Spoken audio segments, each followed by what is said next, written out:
The moment Trump said, "We'll never lose again," America stopped breathing. Phones lit up. Newsrooms froze.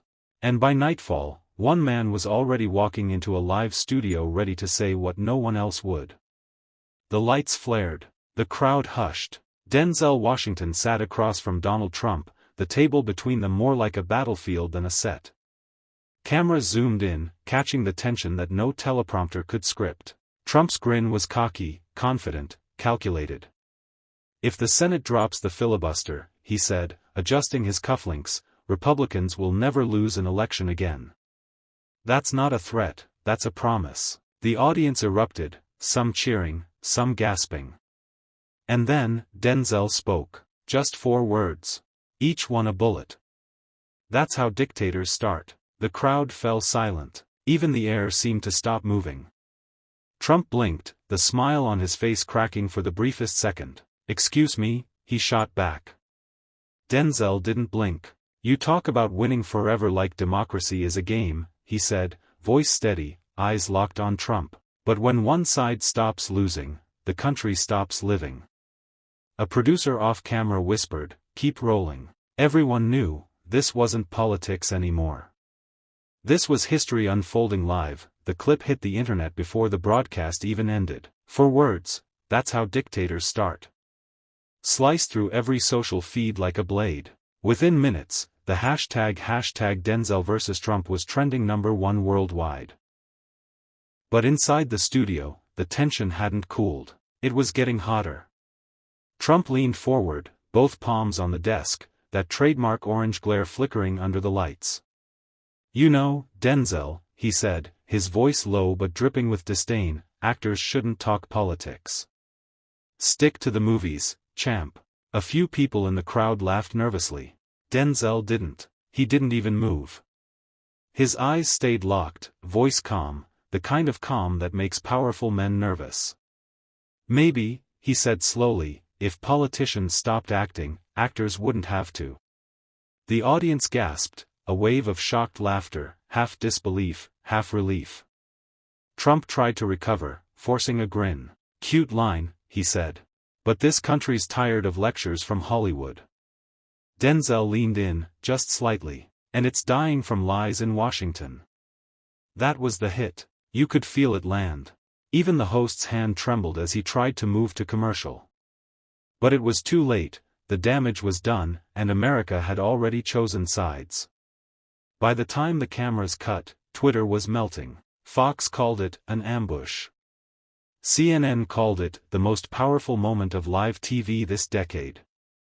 And in every diner, bar, and living room across the country, people were saying the same thing. "Did you see what Denzel just did?" By sunrise, the storm had a name, the Denzel effect. Cable news ran the replay every 10 minutes. Trump's face mid-freeze, Denzel's calm stare like judgment carved in stone. The country didn't wake up to news, it woke up to a reckoning. At 6 a.m., Trump was already posting. "Hollywood elitists think they can lecture real Americans. Denzel Washington equals overrated and ungrateful. Total failure. 32 million views in an hour." But the more he tweeted, the worse it got. Comment after comment read the same. He didn't shout, he just told the truth. By mid-morning, Fox turned defensive, while MSNBC played Denzel's words on loop. A single sentence replayed like a heartbeat. "When one side stops losing, the country stops living." That hit deeper than any policy debate could. It wasn't a line, it was a mirror. In Los Angeles, protest signs began to appear outside the studios. "Democracy isn't a brand. Listen like Denzel." In Washington, Trump's aides scrambled to spin it. One advisor, red-eyed from no sleep, muttered to another, "He made the president look scared," and that's what people felt.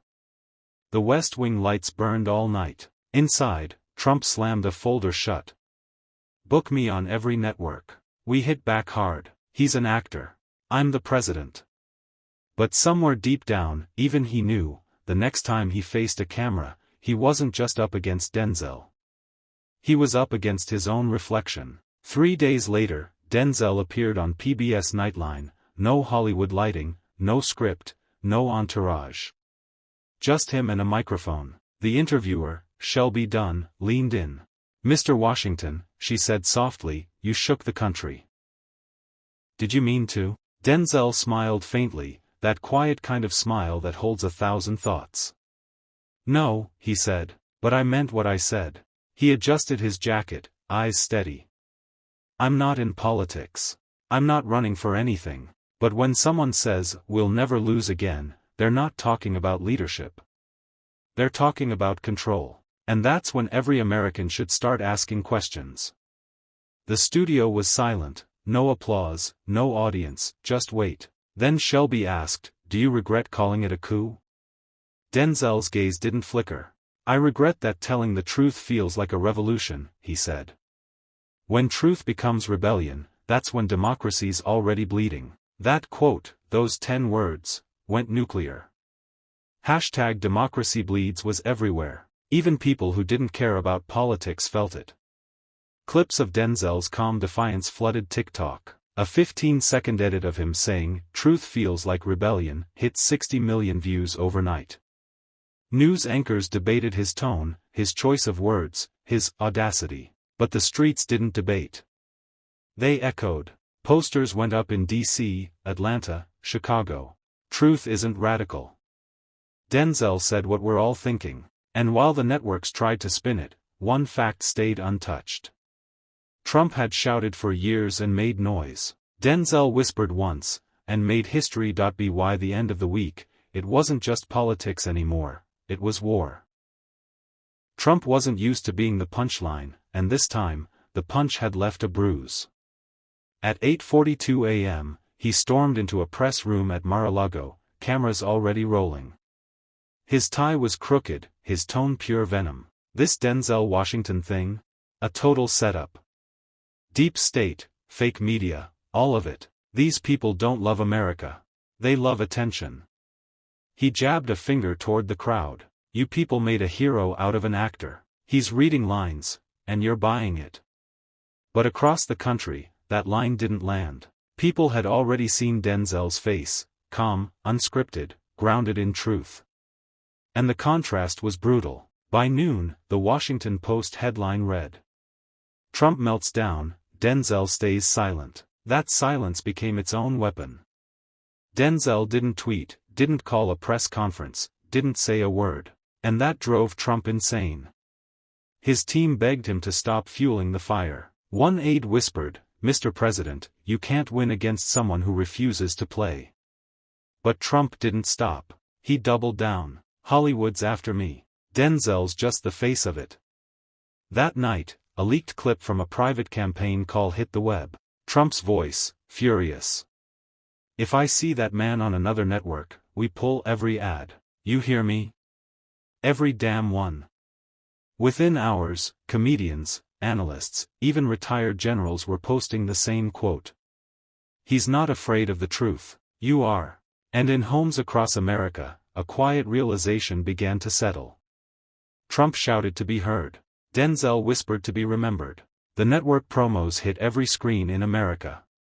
Live, Trump versus Denzel, the conversation that can't be ignored. By the time the red light flicked on inside the Manhattan studio, the air itself felt electric. You could feel the divide in the crowd, half wearing MAGA caps, half holding signs that said, "Stand with Denzel." The moderator barely got a word out before Trump leaned forward, palms flat on the table. "You think you're smarter than the American people, don't you?" Denzel didn't move. "No," he said, voice calm as steel. "I think they're smarter than the people who keep lying to them." The audience gasped, not because it was loud, but because it was lethal. Trump grinned that familiar grin, the one he used before launching an attack. "You're just another actor reading someone else's script." Denzel's eyes didn't leave his. "Then maybe it's time someone rewrote the story." That line hit like an uppercut. The room shifted. The camera caught Trump's smirk fade into something tighter, defensive, raw. The moderator tried to intervene. "Gentlemen, let's." But Denzel wasn't done. He leaned in slightly. "You said America would never lose again. But what's the point of winning if we lose ourselves doing it?" Silence. Real, Dead silence. The kind that fills space like smoke. Trump blinked, searching for footing. "I built this country's success," he snapped. Denzel tilted his head. "Then why does it feel like it's falling apart?" The audience erupted. Cheers, boos, shouts, chaos. The moderator waved for calm, but it was too late. Every phone was recording. Every second was history. And for the first time in years, Trump looked like the man on defense. The debate ended, but the explosion was just beginning. Within minutes, social media caught fire, millions of posts, tens of millions of views, and one phrase trending above everything else. #rewriting the story. Clips of Denzel's calm dismantling of Trump flooded every platform. TikTok loops. YouTube edits. News anchors dissecting every pause, every look. The moment he said, "Then maybe it's time someone rewrote the story," became the quote of the year. Meanwhile, Trump's team panicked. They'd expected Denzel to fumble, maybe even overstep.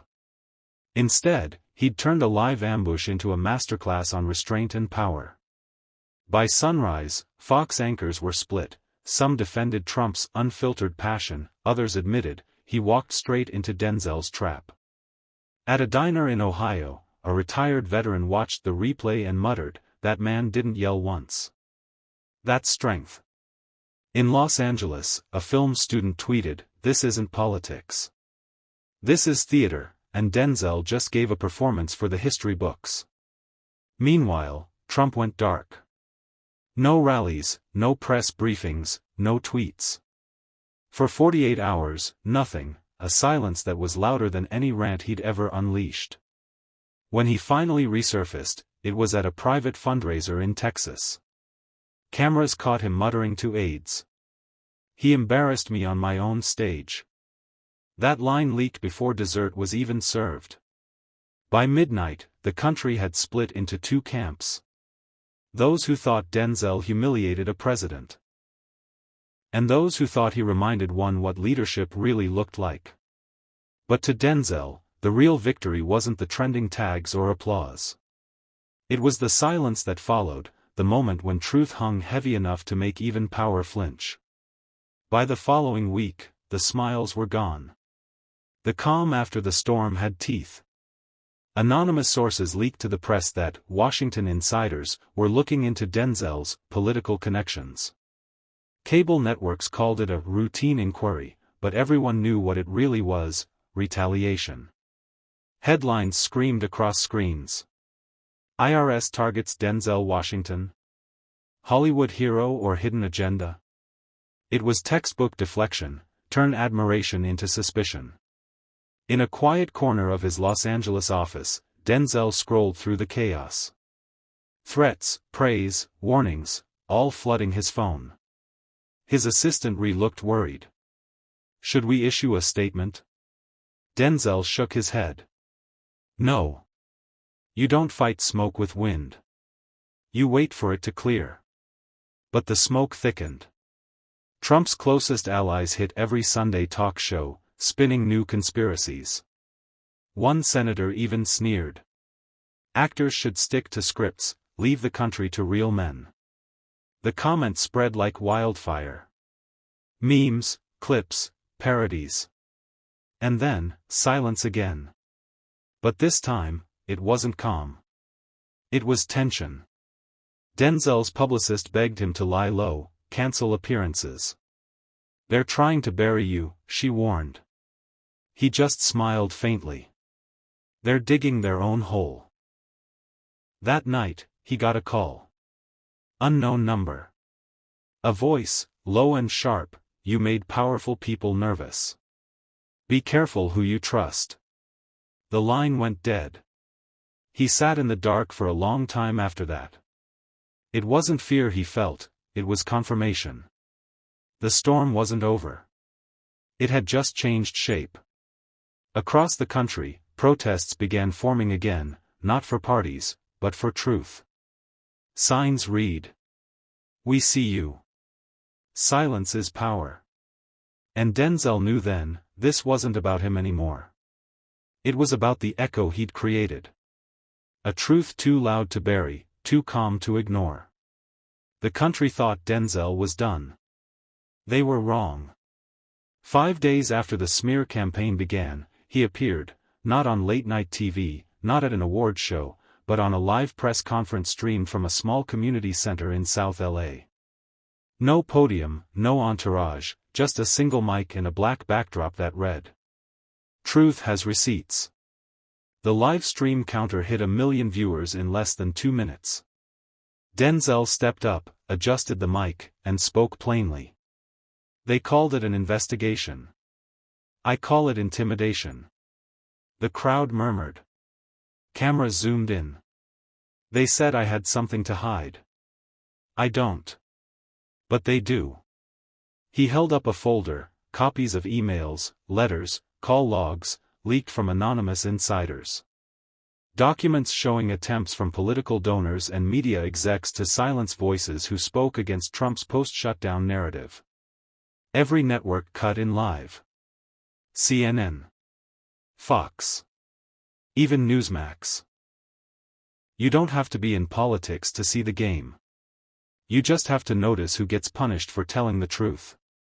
The room erupted. Reporters shouted questions, flashes filled the air, but Denzel just raised his hand, calm, composed. I'm not here to start a war, he said.